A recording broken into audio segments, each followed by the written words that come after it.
Hey guys, we're back, and this is for lesson 115, which starts on page 556 in your books. Go ahead and get your books ready and have them open because we'll look at some problems together. This lesson is about circles.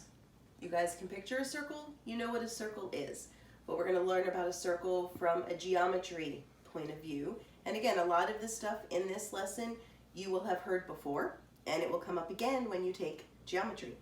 But basically, first thing with a circle, when we're talking about it in geometric terms, okay, circle is a curve, so it's not a polygon. It doesn't have line segments. It is a closed figure, but it's not a polygon because it has curved lines and not line segments.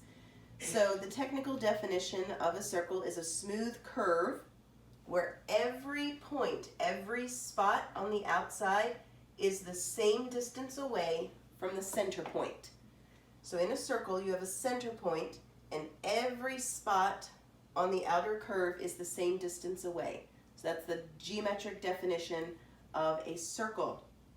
So here's a word you've probably heard before.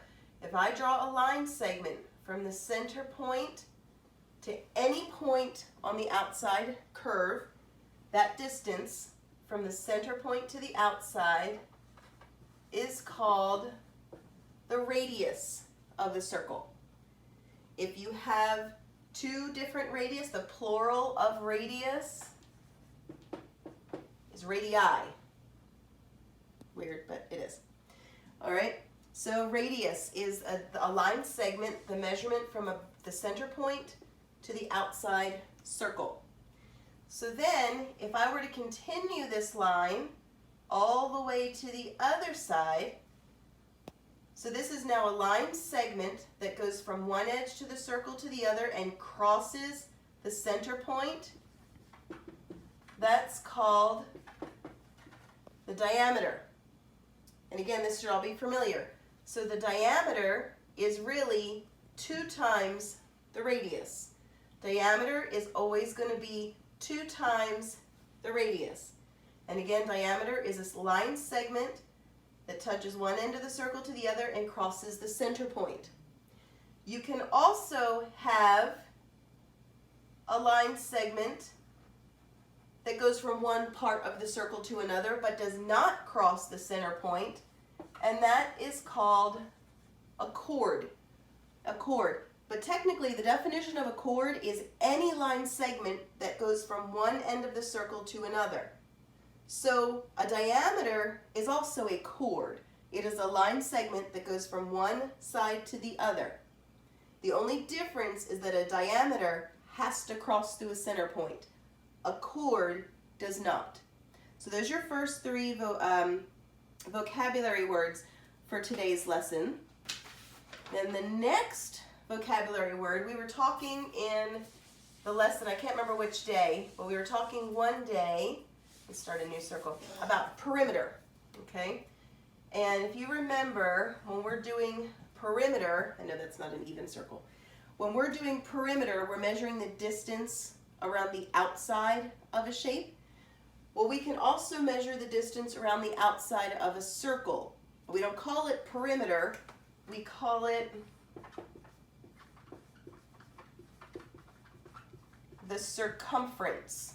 The circumference of a circle. The definition of circumference is the distance when you start at one point and you go around the outside to the center. That is called the circumference around a circle. Okay? The way that we measure circumference, okay, is using a special number. It has a name. It's called pi, and I'm sure you've heard it. It's spelled like this, pi. The symbol is 2 little lines with a wiggly top, and it equals 3.14. It actually equals more decimal places than that, but in the math community, we've estimated it to 3.14. You can see in your lesson on the bottom of page 357, they extended out further, but we say it equals 3.14. That's why I don't know how many of you saw back on March 14th, people call it Pi Day because March is the 3rd month, the 14th day, 3.14, they call March 14th Pi Day. Anyway, so we're going to see where did this number come from? Where did mathematicians get this number pi from? So where this comes from is anytime you divide the circumference, I'm going to abbreviate, by the diameter of any circle, if you take the circumference, the total distance around a circle, and divide it by the diameter of that circle, it will always equal 3.14. That's where pi came from. That's how we came about that, with that number. So to find the circumference of a circle, the formula for circumference is 2 pi r. And that just stands for, we're going to do 2 times pi, which is 3.14, times the radius. Remember, radius is the distance from the center point to the outer edge. So you would have to be given these numbers to figure it out, but it's 2 times pi times the radius. 2 pi r is how you get the circumference of a circle, and we're going to do a problem to practice that in just a minute. Right now, I just want to get you some of these formulas and some of these names. And again, like I mentioned in one of the last lessons this week, this might be a sticky note lesson where you can refer back to remember these formulas, although you should try to memorize them too. So that's talking about the distance around the outside, how to find the distance around the outside, the circumference. So how do we find the area, the inside space of a circle? And again, a lot of you should have learned this in the past. This should be a review. To find an area of a circle is pi r squared. So pi, 3.14. The radius squared. So we could also write that pi times the radius times the radius. And that will give you the area of a circle. So that is the formula for the area of a circle. And again, we're going to take in a minute, we're going to do a problem to work that out. All right, a couple more just vocab type things. If you are looking at a semicircle, semi just means half. So a semicircle is just half a circle. That's really, really, really bad. But half of a circle. Let's pretend that's a good circle. Semicircle literally just means half of a circle. So if you are going to find the circumference,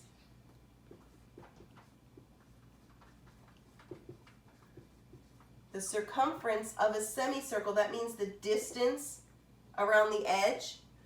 First, we're going to take to find the circumference of a regular circle, it's 2 pi r. Well, we're going to take half of that, and that's going to give us this. Then we have to add the diameter. So it is half 2 pi r times, plus the diameter. But if you look here, this 2 cancels with that 1/2. So it's really just pi r plus d. We're going to do pi times the radius and then add the diameter, and that will give us a semicircle circumference, the distance around the outside. And again, we're going to work a problem with that in a second. Last, how do we find the area of a semicircle? Well, if you remember the formula for the area of a regular circle is pi r squared, and we're just going to take half of that. So we would do the area for a full circle and then take half of it, multiply it by 1/2. So let's do some problems with some of this stuff that we just talked about. And all of these formulas are written out in the lesson so that you can take time to go over. So let's look at page 562. I'm looking at letter B. 562, letter B, gives us a semicircle.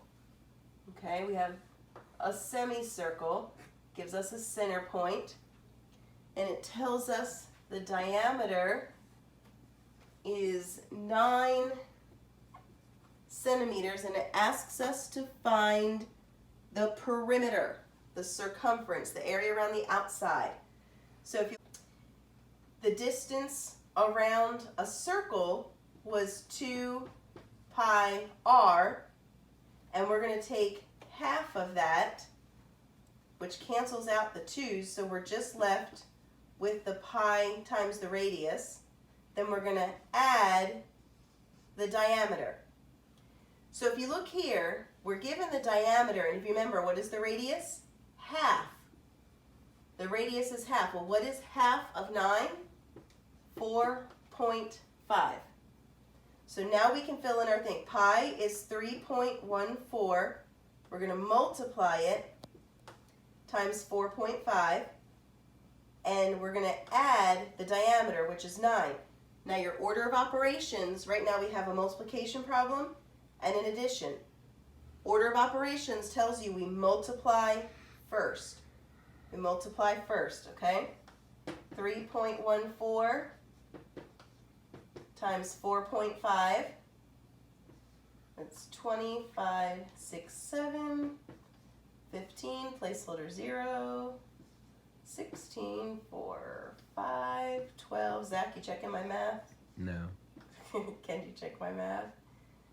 It's 2, 4, I think that's right. We have 3 decimal places. 14.13 plus 9 is, let's see, that's, can't add. 23.13 centimeters is our perimeter or circumference. That is an odd looking number, so don't be afraid if you come up with an odd looking number. If you plug your numbers into the formula and you check your math, you will just double check yourself, but it's okay if you come up with an odd looking number.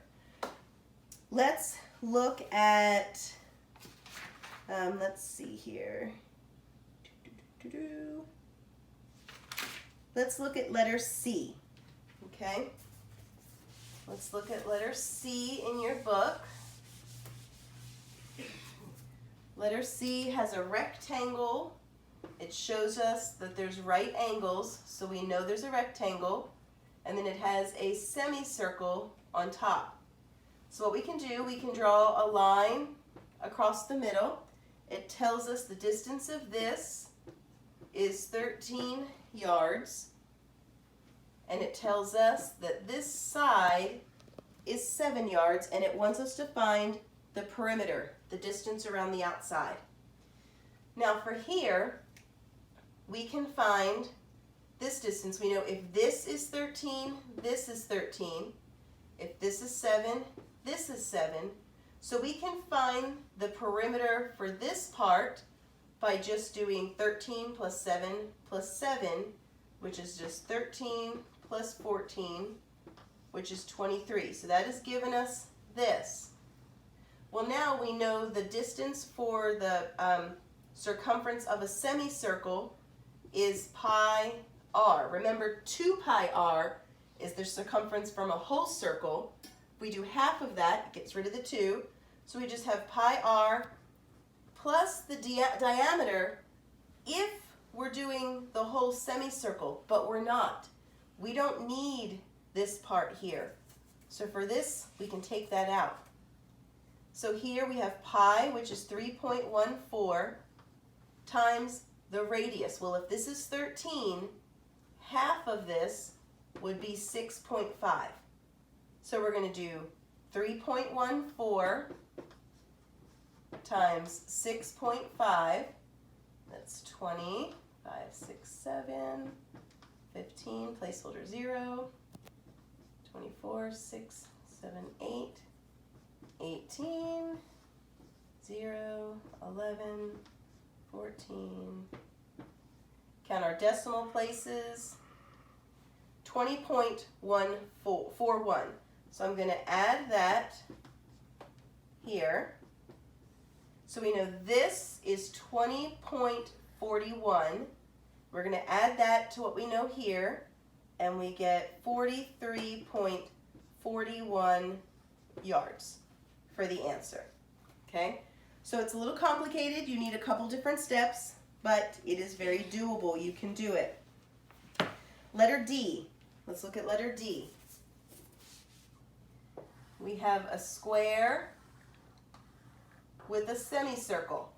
Okay? It tells us this is 8 inches. Oh, it's a rectangle. This is, no, it's a, you'll see, 10 inches. I got myself confused. And it told us that it has dotted lines here. It says the radius is 3 inches. So letter D, this is what we have for letter D. This is going to be a rectangle. This is 10 inches. We know this is 10 inches. If this radius, it shows us, is 3 inches, then we know this diameter is going to be 6 inches. This, from the center point to the outside, is a radius. It says it's 3. Center point to the outside, that part's 3, that part's 3. So together, this is 6, which means this line plus this line all together is 14, which means this is 14 here. So to find out the area, they want us to know the area of this. The area of this rectangle, we do length times width. We're going to do 14 times 10, which is 140 square inches. So the middle part here is 140 square inches. Now we have to find out the area of this semicircle. The formula for the area of a circle is pi r squared, and we know we're going to take half of that because we only needed a semicircle. So we have 1/2 times pi, which is 3.14, times the radius, which we know is 3, squared. So we have 3 times 3 is 9. So now I'm going to take 3.14 times 9. 9 times 4 is 36. 9 times 1 is 9. 10, 11, 12. 9 times 3 is 27, plus 1 is 28. 2 decimal points. So this is, now we have to do 1/2 times 28.26, which really means we're just dividing that in half. I'm running out of space here. So I'm going to erase some things. We'll come back to this, and I'm going to do it over here. And you can do this in your calculator. I'm just showing you the steps. So this is going to go 14, 13. So this is the area of just that semicircle. Now we have to add this area to the area in here, and we get 154.13 square inches. So that was a lot of steps. You have to watch your math, use your calculator if you want to. And again, remember, because we have pi in there with the decimal, you're going to be getting answers with decimal answers, and that's okay. Let's look at the true-false questions. Number 1, a circle is a smooth curve where every point is the same distance from the center. Zach, is that true or false? True. True. Number 2, the circumference of a circle, the area around the outside, the formula is 2 pi r. True or false? True. That's true. Number 3, the area of a circle is pi squared times r squared. True or false? And that is false. Okay, guys, This lesson is just a lot of memorization. If you don't already have it memorized, you just need to memorize those formulas. Look over the information in the lesson. It's all laid out. And if you have any questions, just shoot me an email. Thanks, guys.